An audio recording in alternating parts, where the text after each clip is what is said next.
Gweithgarwch Corfforol wrth aros am eich apwyntiad brys.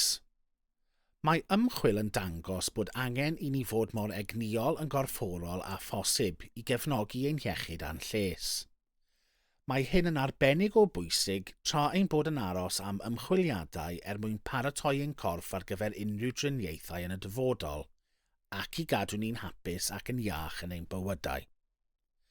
Efallai eich bod chi'n rhywun sy'n gwneud ymarfer corff yn rheolaidd, neu efallai nad ydych chi wedi gwneud ymarfer corff ers peth amser.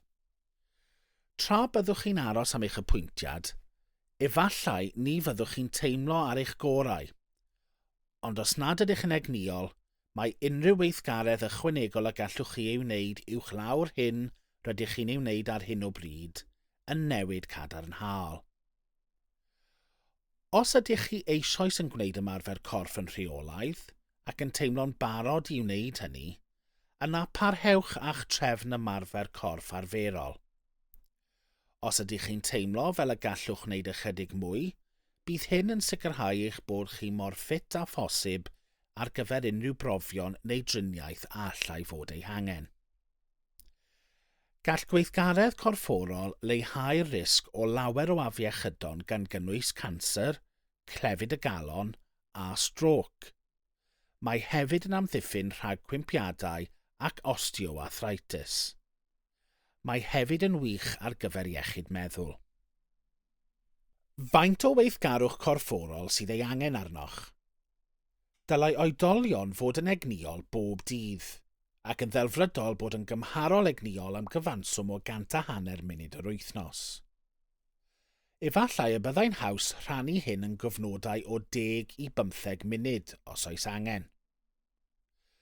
Gall gweithgaredd cymedrol fod yn cerdded yn gyflym, beicio neu nofio, hwfro'r tŷ neu dorri'r lawnt. Unrhyw beth sy'n gwneud i chi deimlo'n gynhesach ac yn anadlu'n galetach, ond dylech chi allu cynnal sgwrs o hyd. Gellir cyflawni bydd tebyg trwy fod yn egnïol am 75 munud yr wythnos. Gweithgareddau egnïol yw pethau fel rhedeg neu cymryd rhan mewn chwaraeon. Dylai oedolion hefyd wneud gweithgaredd sy'n meithrin cryfder o leiaf 2 waith yr wythnos. Gall hyn fod yn ymarfer corff fel yoga neu mynd i'r gampfa, ond gall hefyd fod yn weithgareddau fel cario bagiau siopa neu arddio. Argymhellir hefyd gweithgareddau sy'n helpu gyda chydbwysedd i oedolion hŷn. Gallant helpu i leihau cwympiadau.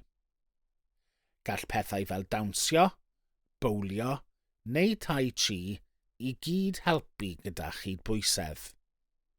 Rydyn ni wedi llunio rhai awgrymiadau gwych i'ch helpu chi fod yn fwy egnïol. 1. Addaswch eich cyfyngiadau. Enghraifft, mae nofio neu cerdded mewn dŵr yn rhoi llai o bwysau ar gymalau poenus, ond gall fod yr un mor effeithiol a phlyserus. 2. Gellir addasu llawer o weithgareddau i eistedd os na allwch sefyll i wneud ymarfer corff. Enghraifft, aerobics cadair neu yoga cadair. 3. Os ydych chi'n teimlo'n fwy pryderus nag arfer, efallai y gallwch chi roi cynnig ar weithgaredd fel tai chi neu yoga a all eich helpu i deimlo'n fwy hamddenol. 4. Cynhwyswch ddarnau o weithgaredd yn eich diwrnod. Enghraifft, ewch i fyny'r grisiau, cerddwch i'r siopau yn lle gyrru, neu parciwch ymhen pellaf y maes parcio. 5. Pentyrwch arferion ar ben ei gilydd. Enghraifft, triwch cerdded yn y fan ar lle wrth aros i'r tegell ferwi, neu sefwch i fyny o'ch cadair 5 gwaith yn ystod pob egwyl hysbyseb ar y teledu neu'r radio. 6. Os yw'n well gennych ymarfer corff strwythuredig, ceisiwch ddarganfod a oes unrhyw ddosbarthiadau lleol yr hoffech ymuno â nhw. Mae fideos ymarfer corff y gig hefyd ar gael, yn eistedd neu yn sefyll. 7. Os oes gennych chi boen yn unrhyw le, stopiwch a gorffwyswch. 8.